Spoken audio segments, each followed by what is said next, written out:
Inilah Adam. Dia menghidapi penyakit gout. Cubalah Ural. Ia boleh membantu untuk mencegah pengkristalan asid urik dalam terapi gout. Ural, pengekali air kencing yang berkesan untuk gout. Assalamualaikum, anda sedang menonton Sekilas Fakta 11 Mac 2024 bersama saya, Saif Akmal.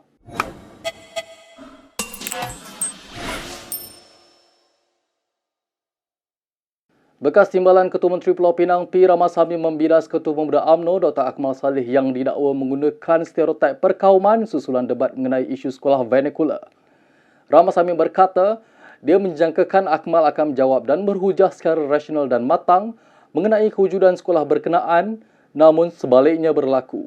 Ramasamy menegaskan Akmal cuba menjajah stereotip dan klise perkauman yang biasa bahawa dirinya yang berketurunan India mungkin cenderung terhadap Arab. Semalam, Akmal membidas Ramasamy dengan mengatakan ahli politik sepertinya adalah punca perpaduan kaum tidak dapat disuburkan di negara ini sambil mempersoal sama ada bekas adun perai itu tengah mabuk atau tidak.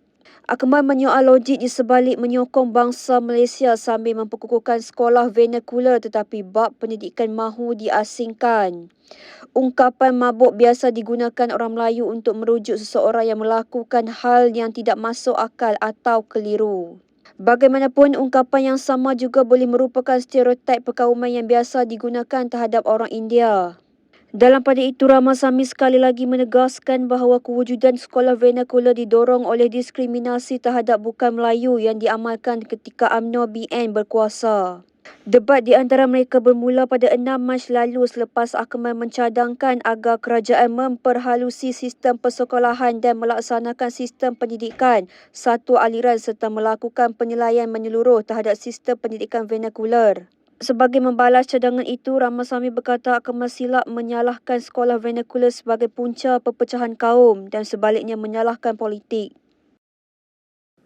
Dalam pada itu, bekas adun bagan dalam Satis Muniandi mencabar Ketua Pemuda UMNO Dr. Akmal Saleh untuk berdebat dengannya berkaitan isu sekolah vernacular.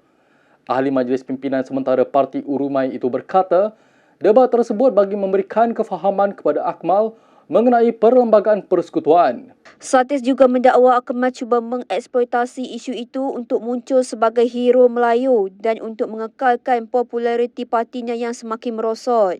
Bekas ahli DAP itu mengeluarkan cabaran tersebut sebagai respons kepada sindiran Akmal terhadap bekas Timbalan Ketua Menteri Pulau Pinang P. Ramasamy yang menggelarnya berkhayal kerana mengatakan sekolah vernacular menyebabkan perpecahan kaum.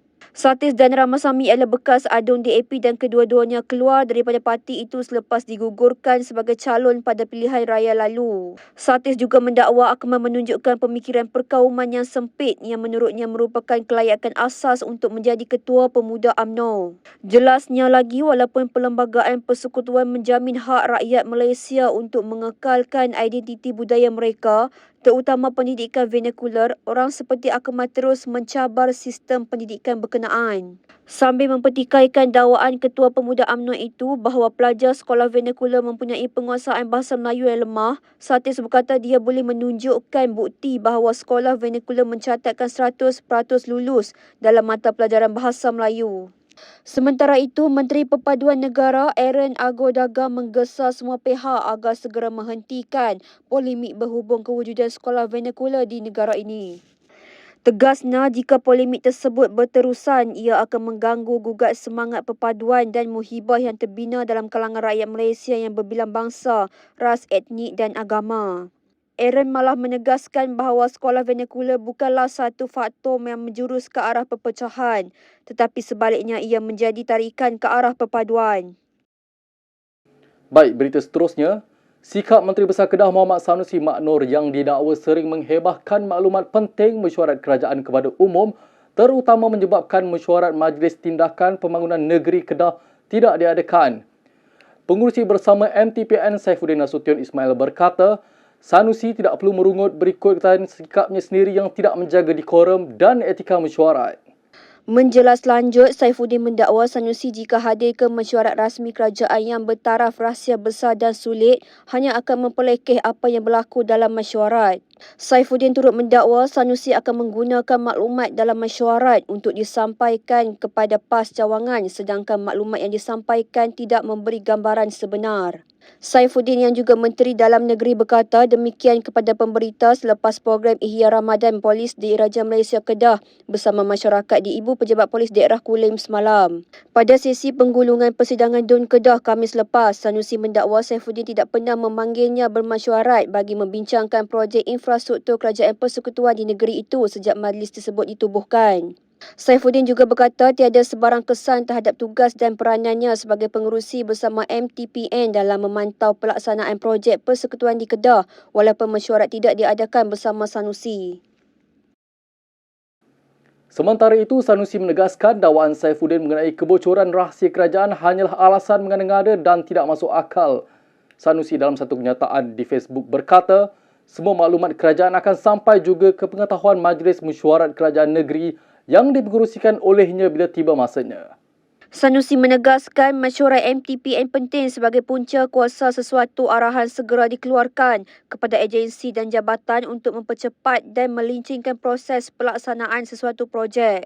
Mengulas lanjut, Sanusi yang juga pengerusi bersama jawatan kuasa itu berkata isu terpenting dalam sebarang projek kerajaan ialah isu tanah, pewartaan, pengambilan balik tanah, pampasan, penguatkuasaan mengikut Seksyen 425 Kanun Tanah Negara KTN.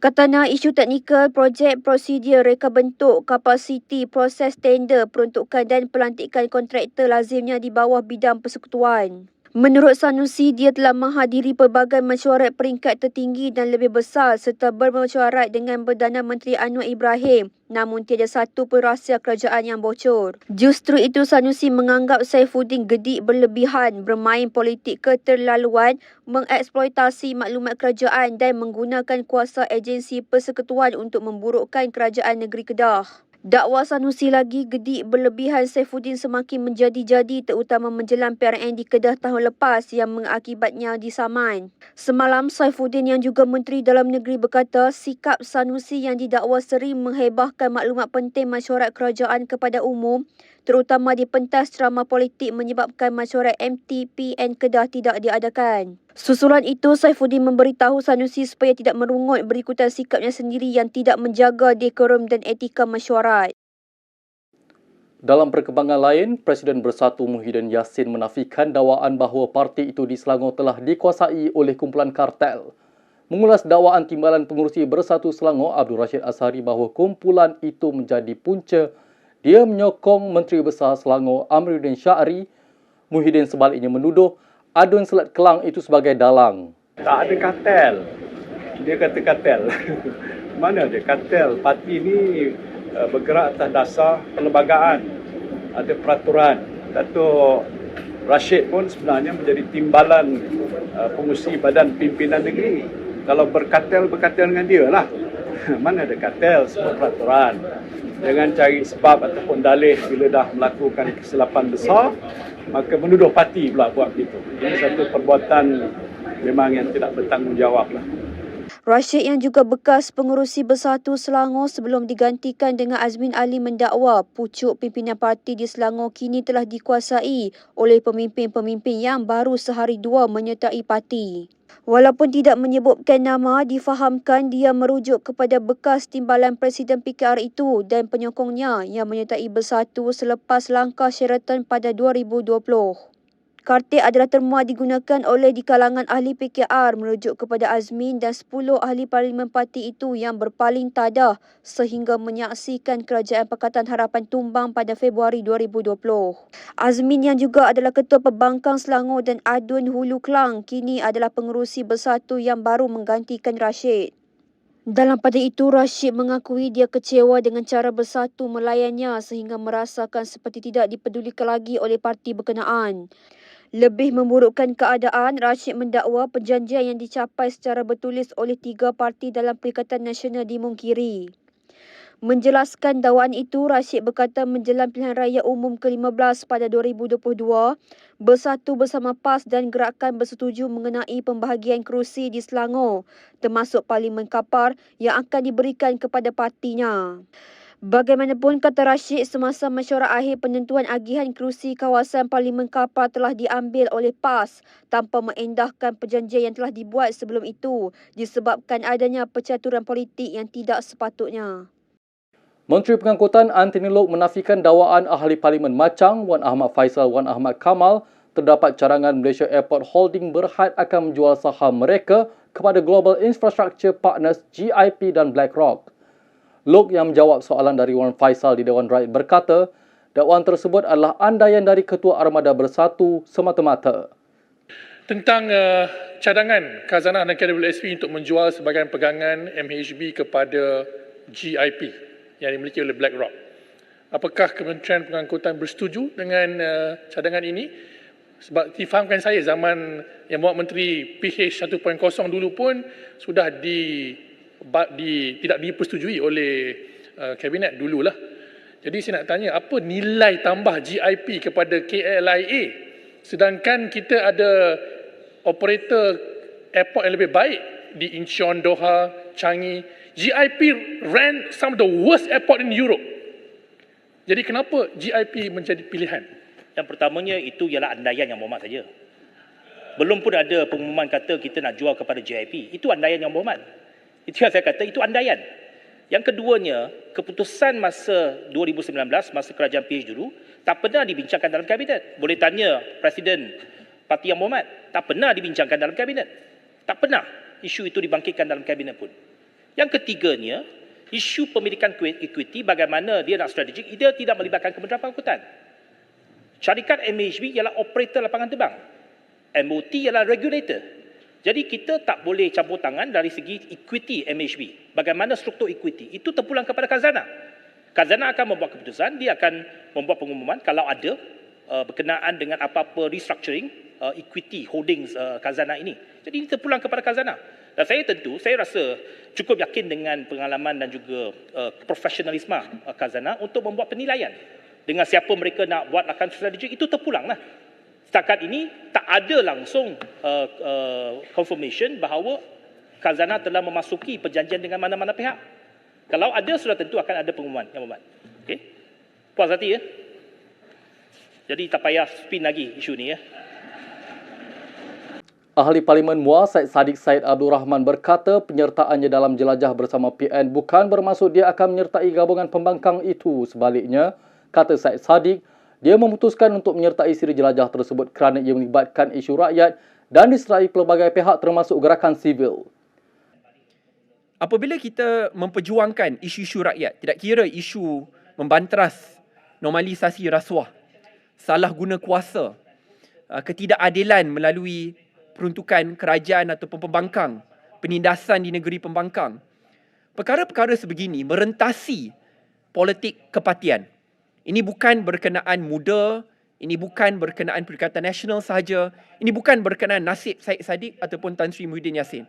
Ini melibatkan gerakan rakyat, multi-parti, termasuk mereka yang datang daripada civil society, rakyat-rakyat biasa yang wajib dilibatkan sekali. Kerana ini merupakan isu nasional dan untuk kita membina negara kita semula, kita perlu mengebeling tenaga untuk memastikan isu-isu rakyat yang kita turut perjuangkan di dalam parlimen tidak terbatas saja ke dalam parlimen. Muhyiddin sebelum ini mengumumkan rancangan Perikatan Nasional mengadakan siri jelajah ke seluruh negara bagi memberi penjelasan kepada rakyat berhubung kedudukan dan peranan PN yang akan turut disertai Syed Saddiq. Bagaimanapun, muda yang pernah dipimpin Syed Saddiq menegaskan pendirian parti itu untuk tidak bekerjasama dengan mana-mana pihak termasuk PN buat masa ini. Mengulas lanjut, Syed Saddiq hari ini berkata dia akan membentangkan cadangan siri jelajah itu kepada pimpinan muda. Cuma saya nak rumuskan di sini, dalam kerjasama tersebut, kerjasama itu perlu dipacu oleh parti saya. Bila saya kata pacu, bukannya this will be a muda-led protes ataupun jelajah, tidak. Tetapi saya perlu bentangkan kepada parti untuk mendapat kebenaran because I'm still a party man. Saya merupakan ahli muda walaupun bukan presiden muda. Cuma cadangannya adalah kita menggunakan platform yang neutral di mana kita dapat mengembeling tenaga rakyat ya, daripada semua lapisan masyarakat, tidak kira yang berada dalam parti politik atau berada di luar parti politik, supaya akhirnya ini bukan tentang muda, bukan tentang PN, bukan tentang Sadiq ataupun Tan Sri Muhyiddin, tetapi ini berkenaan nasib rakyat yang wajib kita utamakan, tidak kira parti ataupun platform yang digunakan. Berikut beberapa lagi ringkasan berita untuk hari ini.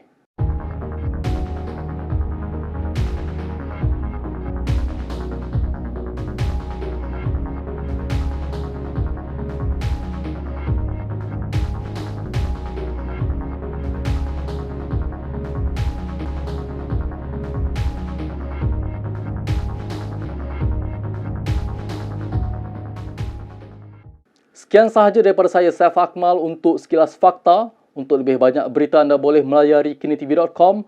Anda juga boleh mengikuti kami di Instagram, Twitter, YouTube dan Facebook. Kami dari warga Kini TV juga mengucapkan selamat menyambut bulan Ramadan kepada warga Muslim. Salam hormat dan jumpa lagi.